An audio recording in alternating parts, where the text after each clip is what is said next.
hati dan pikiran kami dengan firman. Bersabdalah ya Tuhan, bungkus hamba-Mu di dalam kasih, dan hanya Engkau yang terlihat di dalam firman ini. Dalam nama Yesus kami berdoa.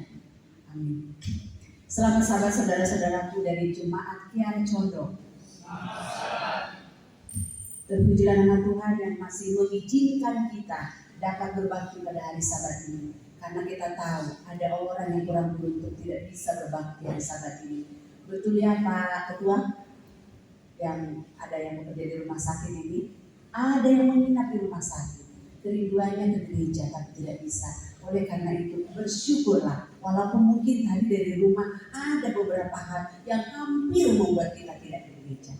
Terima kasih untuk teman-teman saya dari PAB yang sudah mempercayakan saya membawakan firman pada hari Sabat ini. Bukan karena saya bisa, tapi memang berpikiran pas pikiran saya di Jemaat Kiara Condong. Pada hari Sabat ini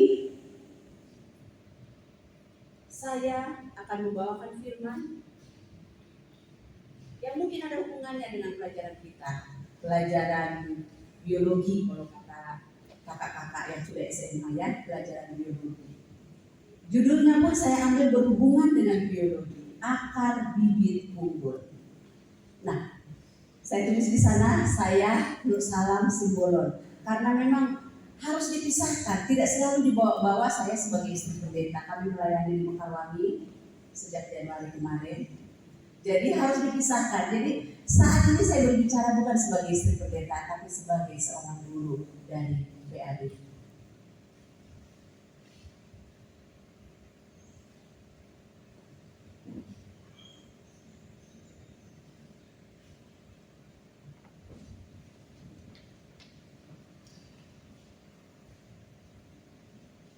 Akar bibit unggul. Apa itu bibit unggul? Saya coba lihat di medsos apa itu bibit unggul. Yang pertama dikatakan bibit yang memiliki sifat tahan terhadap serangan hama, cepat berbuah, banyak hasilnya, dapat digunakan secara meluas. Intinya bibit unggul ini dia benar-benar istimewa. Baik itu tumbuhan, rupanya hewan pun ada unggulnya. Dikatakan di sini kalau ternak dia diambil dari pejantan yang baik. Itu bedanya. Tapi ada yang lebih menarik lagi dan saya lebih tertarik kepada yang kedua. Apa itu bibit unggul? Dari kata unggulnya, ini menurut Kamus Besar Bahasa Indonesia, dikatakan sifat yang berarti lebih tinggi. Nah ini sepertinya lebih menarik kalau menurut saya. Lebih tinggi bagaimana? Pandai, baik, cakap, kuat, awet, masih ada lagi dan sebagainya. Semua yang baik-baik ada di dalam unggul itu sendiri. Dan dikatakan sebagai kata kerja yang menunjukkan menang. Jelas dia unggul, menang. Nanti kita akan memahami lebih dalam lagi.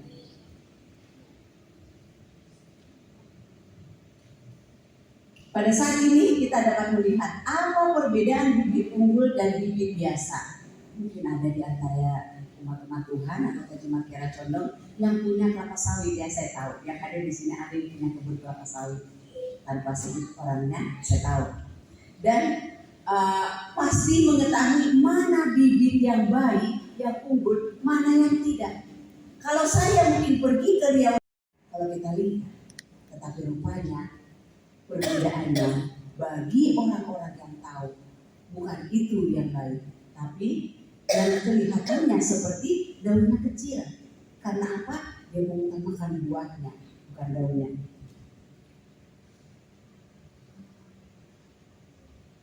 Jadi ada perbedaan antara bibit unggul dan bibit biasa. Ini kok jadi kayak seminar ini ya, pertaniannya dari IPB. Tapi kita masuk sedikit. Karena ini dipelajari oleh kakak-kakak di SMA. Bibit yang unggul dikatakan tadi tentu memiliki akar yang kuat. Karena dia memang sudah dipersiapkan untuk menjadi satu pohon yang kuat. Jadi dari bibit pun dia sudah dipersiapkan.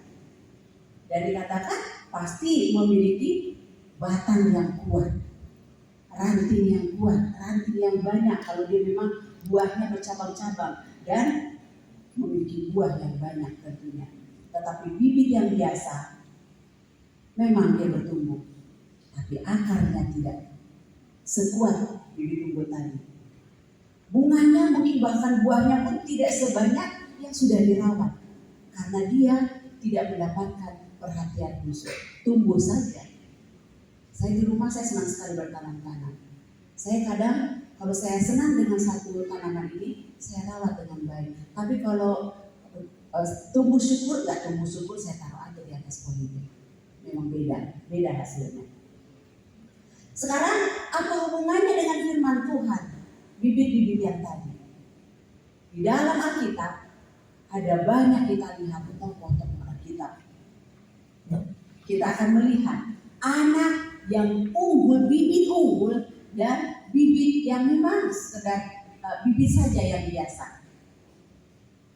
Kita lihat ada beberapa. Ada Yusuf, ada Musa, ada anak perempuan di rumah Naaman, ada Daniel, ada Sadrak, Mesak, Abednego, dan ada Timotius. Kok saya kayaknya sakit kepala saya begini ya? Mungkin saya lurus saja. Merusak konsentrasi saya, maafkan saya. Menggambar aja lah.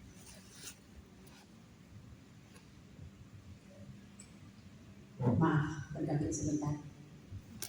Masih kelihatan wajah saya. Banyak yang lain kalau kita belajar, tapi saya hanya mengambil 6 karena jadinya pelajarannya membahas tokoh. Yang saya mau lihat di antara mereka ini, kita melihat bagaimana unggulnya mereka tadi. Bibit unggul itu bertahan. Di awal tadi bertahan terhadap hama atau penyakit.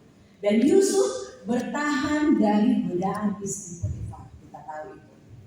Musa bertahan dalam lingkungan penyembahan berhala. Anak perempuan yang di rumah Naaman bertahan di rumah keluarga yang tidak mengenal Allah. Daniel bertahan di negeri penyembah berhala. Sadrak, Mesak, dan Abednego juga bertahan walaupun nyawa mereka jadi taruhannya. Timotius bertahan dalam pergaulannya. Dikatakan yang di sini, kurang cepat ya.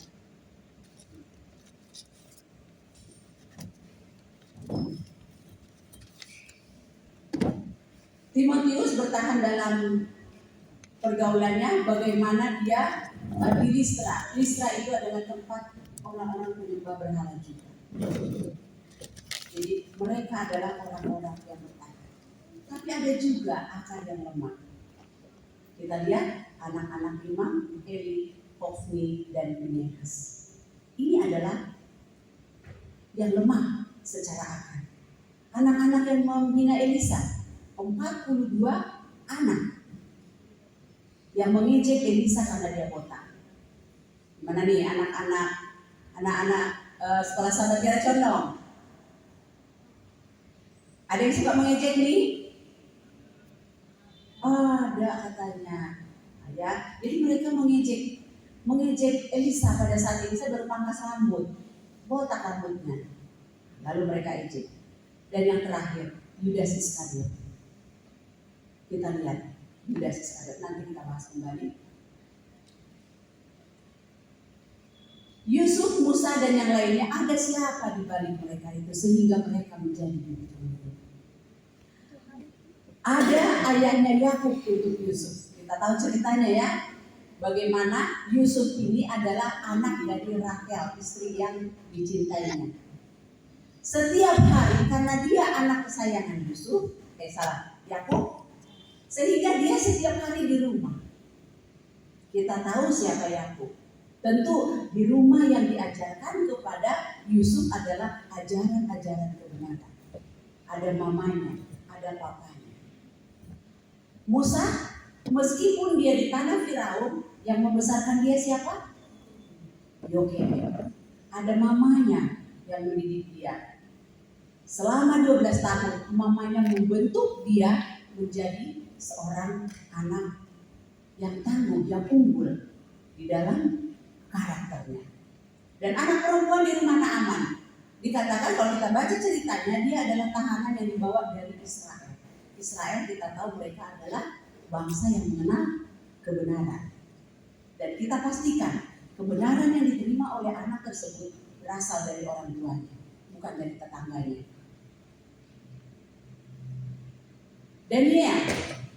Daniel, Sadrak, Mesak, Abednego. Mereka adalah orang-orang bangsawan, keturunan raja. Tentu keturunan raja dan bangsawan, bukan orang sembarangan. Mereka sudah dididik.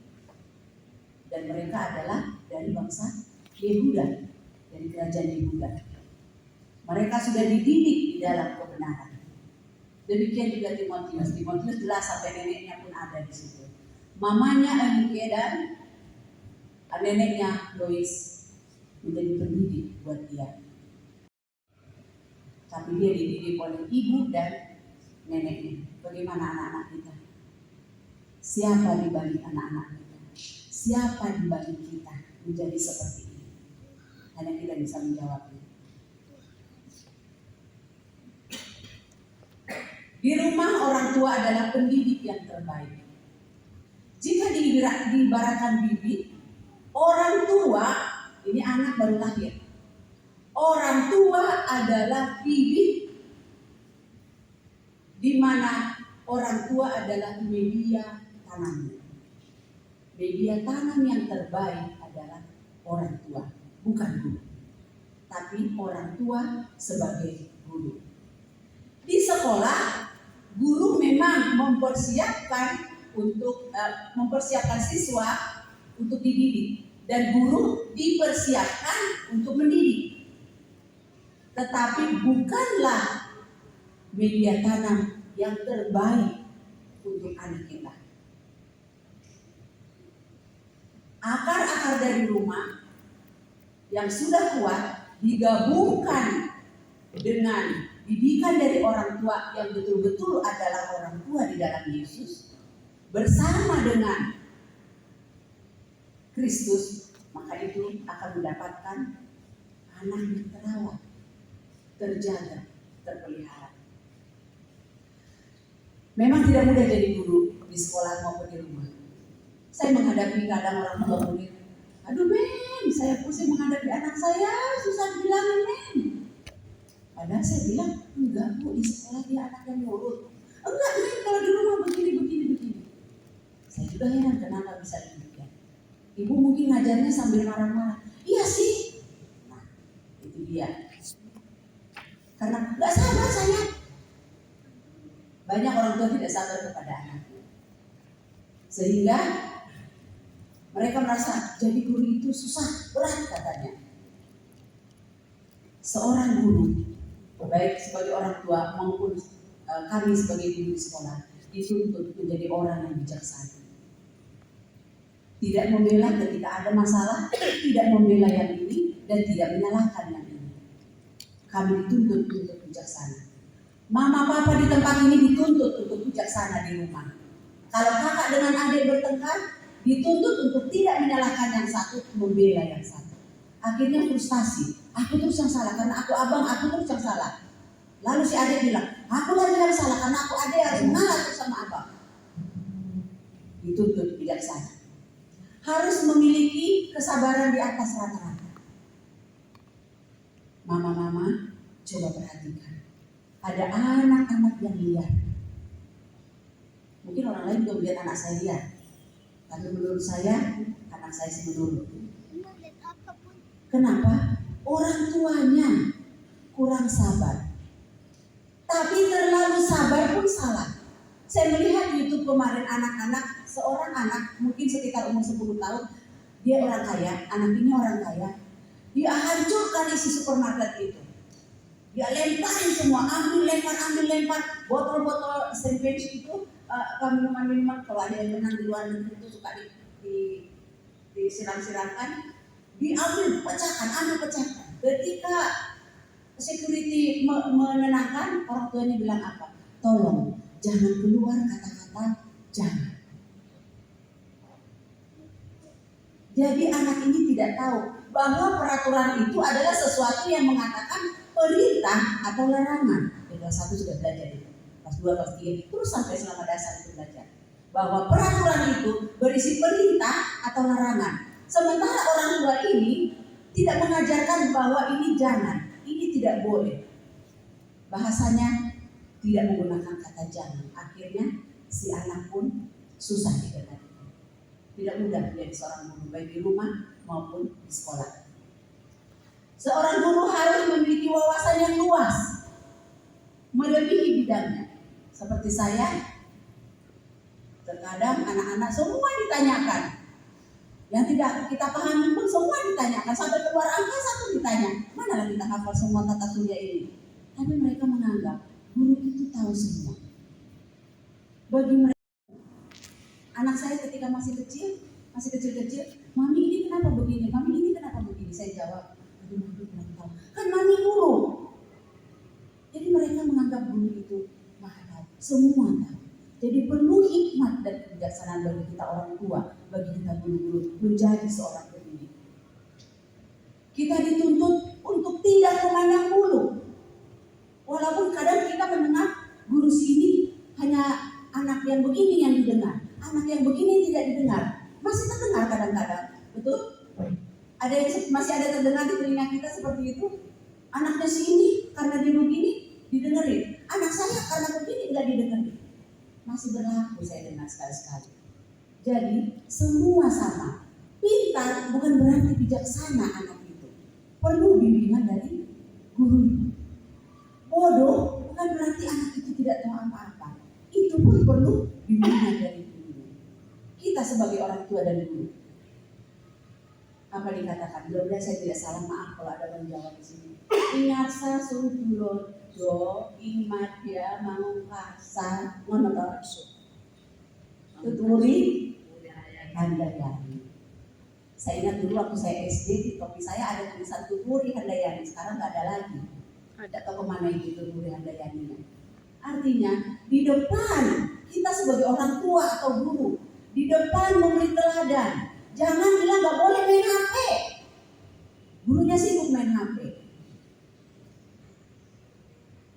Di tengah membangun kemauan, membentuk karakter anak ini supaya mereka termotivasi. Anak saya tadi pagi nggak apa-apa Sharon, apa yang Sharon curhatkan Mami kasih tahu tadi pagi dia curhat. Karena saya di Mekarwangi, giliran saya potluck, saya memasak 2 minggu. 7:30 pendeta udah harus berangkat. Karena perjalanan 1 jam diperkirakan. Saya masih edit ini juga. Lalu saya bangun, saya masak, saya katakan bangun, bantu mami, bangun, ayo bangun, bantu mami. Akhirnya Sharon bangun, dia katakan, mami, kenapa ya? Aku mau loh bantu mami, aku mau loh bangun pagi-pagi bantuin mami, tapi kok malas ya mami?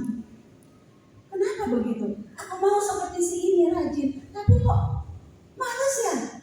Lalu saya katakan, kamu kurang motivasi diri. Kurang motivasi diri. Motivasi diri, maksudnya gimana? Kamu harus punya motivasi buat diri. Kalau dia bisa, aku harus bisa. Dia sama dengan aku, apa bedanya dia dengan aku? Kalau dia bisa, aku pasti bisa. Aku harus berubah. Aku harus lebih baik, motivasi diri, saya katakan. Oh gitu ya. Kalau hanya orang lain yang memotivasi kita berdiri, ayo maju. Hanya badan yang didorong-dorong, tapi kaki tidak melangkah. Gak akan maju-maju kita. Tapi ketika dari hati kita, gak usah didorong, kita maju sendiri. Itu dia bedanya motivasi. Jadi di belakang memberi dukungan. Ada terkadang anak ini sepertinya tidak bisa berpikir apa-apa. Harus guru atau orang tua yang mengarahkan. Mungkin kita punya anak seperti itu di rumah, walaupun sudah gadis seperti Mia. Terima kasih Mia sama Insya, lagu pujiannya luar biasa. Aleta, luar biasa lagunya. Saya yakin surga bersuka cita dengan lagu-lagu kalian. Hati Tuhan Yesus sepertinya ada mendengarkan lagu kalian, karena kalian lagu yang kalian persembahkan penyembahan bagi Tuhan. Jadi di belakang memberi dukungan ada anak, ada orang tua. Ini sedih saya mendengarkannya. Tapi kalau kita masuk ke dunia mereka, itu urusan dia dengan anaknya. Orang tua memanggil nama anaknya bukan dengan namanya. Bahasa yang tidak pantas. Dan anak pun menyahut. Saya tidak pantas juga mengucapkannya. 3 anaknya, ini di depan saya, di dengar telinga saya. 3-tiganya bukan nama aslinya dipanggil. Hei, sini. Ya Pak, dijawab lagi sama anaknya. Pulang, mandi. Sedih saya.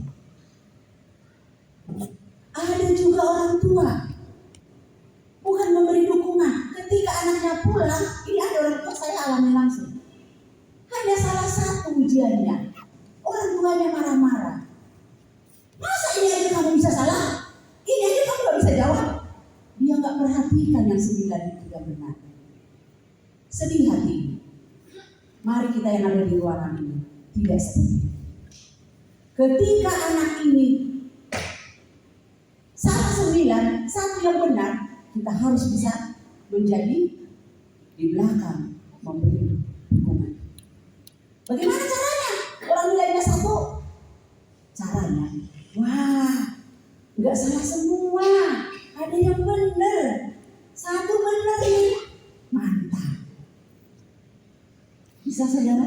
Jangan lihat dari sisi negatif. Lihat sisi positifnya. Si anak akan bangkit. Dia akan bersorak-sorak. Yeay. Padahal benar 1. Saya pernah alami ini. Saya pernah mengajar di Siantar.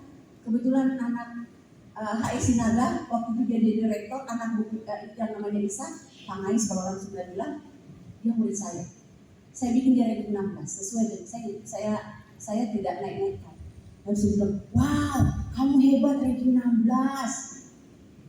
Oh, dia lompat-lompat dari 28. Dia lompat-lompat. Mami, saya ranking 16. Jadi saudara-saudara, kitalah guru yang sebenarnya, baik di rumah maupun di sekolah. Karena di rumah dari mana? Renungan lagi bersama. Sampai di sekolah belajar agama. Itu bedanya. Sehingga bibit ini akan tetap menjadi guru. Guru yang sesungguhnya adalah orang tua. Saya bacakan sedikit saja, saya tidak baca semua. Pendidikan dimulai di dalam rumah tangga. Jadi jangan salahkan guru-guru kalau anakmu datang ke sekolah ini sudah liar. Walaupun kami berusaha untuk membentuk. Terkadang guru membentuk begini, orang tua membentuk begitu. Akhirnya si anak bingung, aku mau begini atau begitu. Jangan salahkan juga orang tua. Guru ya, bagi guru, saya tidak pernah menyalahkan orang tua.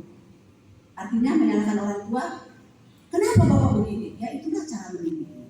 Tugas guru lah meluruskan. Pak, kalau bisa jangan begini. Kebetulan saya di kelas 1 SD, awalnya pergumulan berat, tapi lama-lama menikmati. Kenapa menikmati? Disinilah saya membentuk mereka. Ketika karakter mereka sesuai dengan apa yang saya arahkan dan bekerja sama bisa dengan orang tua, luar biasa. Hati ini bangga. Orang tua pasti bangga, terlebih Tuhan pasti bangga. Dikatakan di sini pelajaran. Di sini dengan orang tua sebagai guru, dia harus mempelajari pelajaran yang harus menuntun dia sepanjang umur hidupnya. Tentang sikap hormat, penurutan, pengendalian diri. Semuanya itu di dalam banyak hal terjadi dengan diam-diam dan tambah. Kenapa? Karena orang tua itu mereka lihat dari hari ke hari. Anak saya seperti itu. Kalau anak saya misalnya menjawab terus, kadang dia bilang, Dedi juga gitu. Kalau Dedi marah, Dedi ngomongnya gitu. Nah, kadang orang tua nggak sadar kalau anak memperhatikan. Pelan-pelan, sedikit demi sedikit terpupuk itu. Terpupuk. Akhirnya terbentuk, keluarlah bahasa like father, like son, like mother, like daughter. Karena yang tiap hari dia lihat adalah itu. Jikalau anak tidak dididik dengan benar di sini, setan akan mendidiknya. Ini mungkin opung-opung hanya cucu ya, seperti Lois tadi. Hati-hati orang tua yang masih muda, termasuk saya. Selama anak saya belum menikah, saya harus hati-hati. Walaupun menikah, saya juga harus hati-hati. Kenapa? Ketika saya meleng, apa meleng itu? Bahasa lainnya meleng. Lengah. Nah, terima kasih. Cocok jadi bahasa Indonesia. Jadi ketika kita lengah, setan masuk. Hati-hati. Ketika anak curhat, kemudian kita katakan, nanti tunggu, mami lagi sibuk. Setan masuk. Padahal dia mungkin sudah galau, sudah tahu nggak tahu gimana lagi nih teman begini. Lalu dia datang, mami tadi di sekolah, tunggu, tamu, kerja mami. Hati-hati yang punya jawaban seperti ini.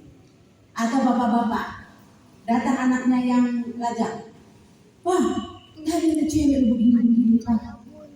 Dia curhat tentang ada cewek. Tapi dia pada mau kasih tahu. Begininya dia belum dengar. Nanti dulu itu. Papa tanggung ini, Papa tanggung. Setelah nanti lupa dia, si anak apa yang terjadi, pergi ke kamar, buka HP, curhat dengan teman. Dan lalu datang teman, sini kita, kumpul kita di sini. Hati-hati. Jikalau anak tidak dididik dengan benar, di sini setan akan mendidik. Ini tulisan Minawai, bukan saya yang mengatakan. Mendidik dan membimbing anak. Makanya saya anjurkan bagi gadis-gadis yang mau menikah, sebelum menikah baca buku RTK, rumah tangga akhir. Setelah menikah dan mau punya anak, baca mendidik dan membimbing anak. Saya nggak ada yang kasih tahu itu dulu. Jadi saya sudah besar-besar anak baru dikasih tahu. Ulangan 6 ayat 6 sampai 8. Apa yang kita ajarkan di rumah jangan bosan. Jangan pernah kita mengatakan kemarin kan mami udah bilang, kemarin kamu udah bilang. Besok lagi, diulang lagi kemarin kamu udah bilang, kemarin kamu. Bulan depan diulang lagi, begitu lagi bahasa kita. No, Alkitab sudah katakan. Kenapa keluar ayat ini? Ajarkan berulang-ulang.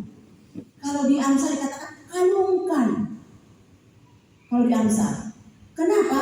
Karena memang semua harus berulang-ulang. Baca Alkitab aja kita yang sudah oma-opa harus berulang-ulang katanya dibaca. Saya sedikit berbagi. Kenapa harus berulang-ulang? Saya tidak beritahukan berapa kali saya membaca firman Tuhan, tapi setelah kesekian putaran, saya baru tahu. Mungkin saudara juga baru tahu. Saya nggak tahu ya, ada yang sudah tahu. Yakub, siapa yang suaminya Rahel? Salah. Lea. Suaminya Lea teh siapa? Yakub, benar. Salah saya, malu jadi istri pendeta. Yakub, istrinya tadinya kan dia cinta sama Rahel. Setelah malam itu dibuka, Lea nggak bisa nolak lagi, sudah dibukakan. Lalu besok paginya dia marah kepada Laban. Kenapa kamu kasih Lea? Aku tidak cinta sama dia, aku cinta Rahel.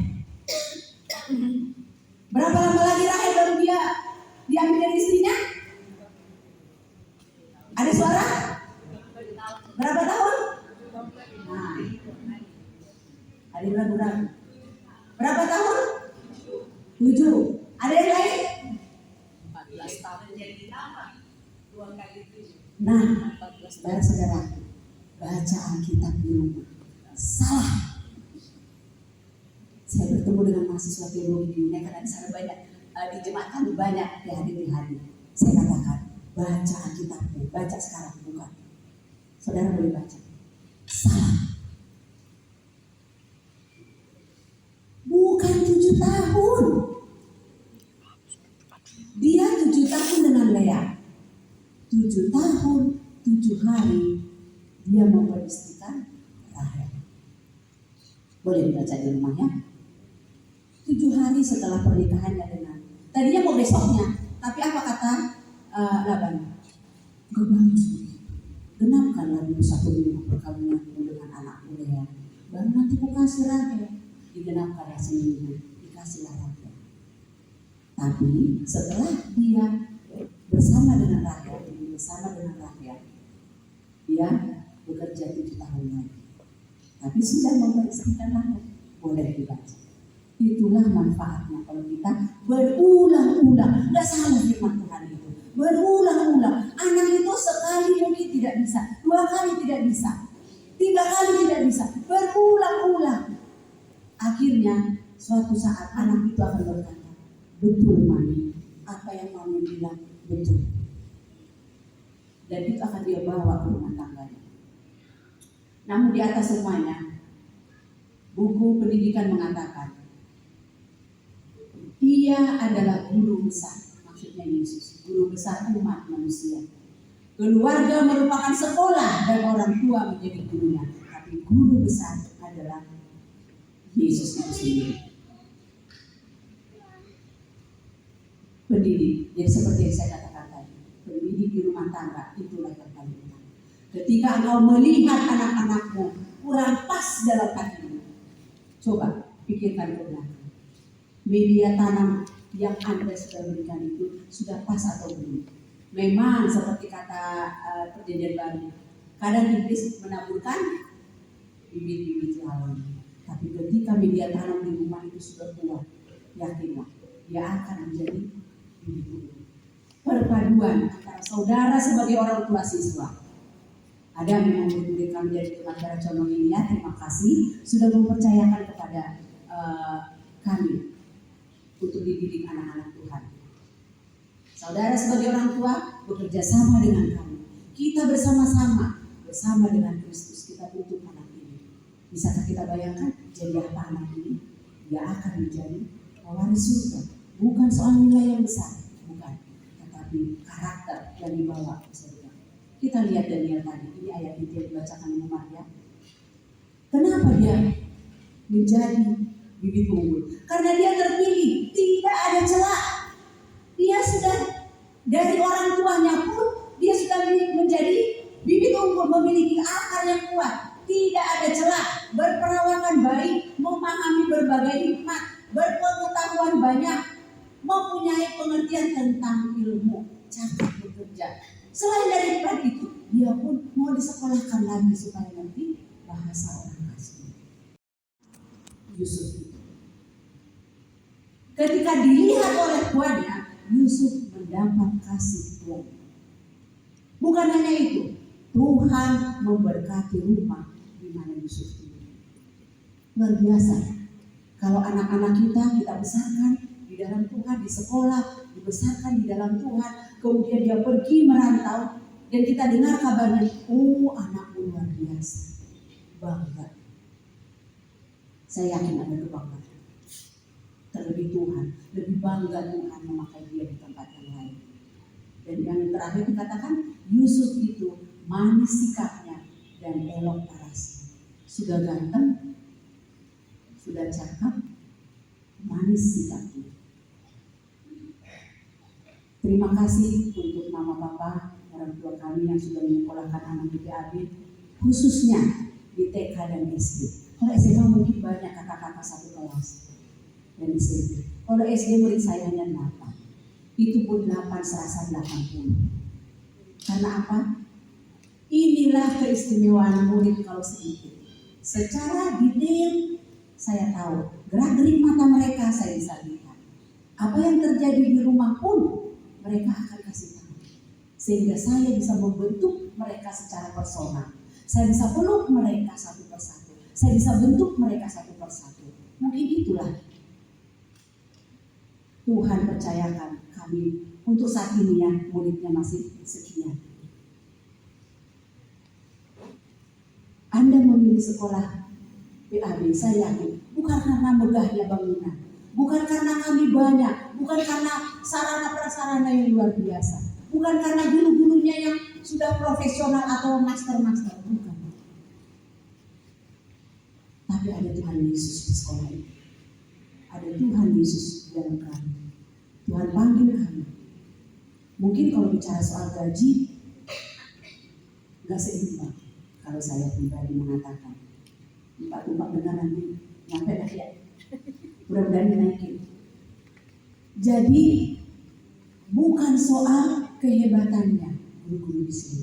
Gak, kami dari yang hebat. Kami hanya mau dipakai Tuhan. Kalau secara manusianya, kami memiliki rumah tidur, jualan. Katanya jualan online sekarang mudah. Kalau segi ekonomi. Tapi kami dipanggil Tuhan ke PA ini bukan kebetulan.